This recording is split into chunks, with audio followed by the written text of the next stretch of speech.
দলের নামের সঙ্গে ইসলাম শব্দটি থাকলেই সেই দল ইসলামী হয়ে যায় না, এমন মন্তব্য করেছেন বিএনপির স্থায়ী কমিটির সদস্য সালাউদ্দিন আহমেদ। বৃহস্পতিবার সকালে চট্টগ্রামের পটিয়ায় আল জামিয়াতুল আরাবিয়াতুল ইসলামিয়া জিরি মাদ্রাসা পরিদর্শন শেষে আলেম ওলামাদের সঙ্গে মতবিনিময় সভায় তিনি এই মন্তব্য করেন। সালাউদ্দিন আহমেদ বলেন, ইসলাম কোনো ব্যক্তি বা দলের সম্পত্তি নয়। ইসলাম মানব কল্যাণের ধর্ম। এটি বিভাজনের নয়, বরং ঐক্যের আহ্বান জানায়।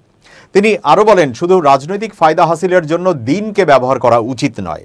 বিএনপি এমন একটি অন্তর্ভুক্তিমূলক সমাজ ও রাষ্ট্র ব্যবস্থা গড়ে তুলতে চায় যেখানে জাতি, ধর্ম, ভাষা বা সম্প্রদায়ের ভিত্তিতে কোনো বিভাজন থাকবে না। বিএনপির এই স্থায়ী কমিটির সদস্য অভিযোগ করেন, বিএনপি ইসলাম বিদ্বেষী, এটি সম্পূর্ণ অপপ্রচার।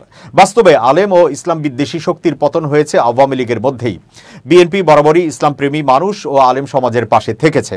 তিনি সবাইকে আহ্বান জানিয়ে বলেন, রাজনৈতিক স্বার্থে কেউ যেন জাতীয় সম্প্রীতি নষ্ট করতে না পারে।